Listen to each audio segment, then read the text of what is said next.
वंश, आप सभी को मेरी ओर से राधे राधे। स्नान और तीर्थ से जुड़ी एक और जानकारी मैं आप सभी के सामने लेकर आई हूँ। तो ये जानकारी है स्नान के समय से जुड़ी।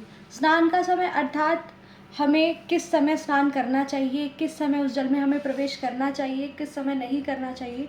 तो स्नान का समय होता है सुबह ब्रह्म मुहूर्त से लेकर शाम को आरती तक, यानी कि सुबह सूर्योदय से लेकर ब्रह्म मुहूर्त के समय से लेकर शाम को जब तक सूर्यास्त नहीं हो जाता, जब तक उस जल की आरती नहीं हो जाती, तब तक आप उसमें स्नान कर सकते हैं। आरती होने के बाद यानी कि सुबह ब्रह्म मुहूर्त तक का जो समय अंतराल होता है, इसमें हमें उस पानी को छूना भी नहीं चाहिए, क्योंकि उस समय अंतराल में उस जल पर जो है यक्षों का अधिकार होता है। और यक्षों का अधिकार होता है, इसका मतलब है कि यदि आप ऐसी गलती करते हैं, यदि आप उस समय अंतराल में उस जल में स्नान करते हैं, तो बहुत ही बड़ी दुर्घटना को आप निमंत्रण दे रहे हैं। आगे जाकर आपको इसका बहुत बड़ा भुगतान करना पड़ सकता है।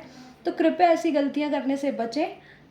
जल में स्नान का समय रहता है सुबह ब्रह्म मुहूर्त से लेकर शाम को उस जल की आरती होने तक। जैसे कि अगर मैं एक उदाहरण आपको दूँ तो गंगा आरती के बाद गंगा में स्नान नहीं करना चाहिए, क्योंकि उस समय अंतराल के बाद वहाँ पर यक्षों का अधिकार होता है और ऐसा करने से आपकी आगे जाके जान पर भी जोखिम आ सकता है। तो ऐसी गलतियाँ करने से बचें और इस जानकारी को ज़्यादा से ज़्यादा शेयर करें। मेरे यूट्यूब चैनल को लाइक करें, शेयर करें, सब्सक्राइब करें। राधे राधे।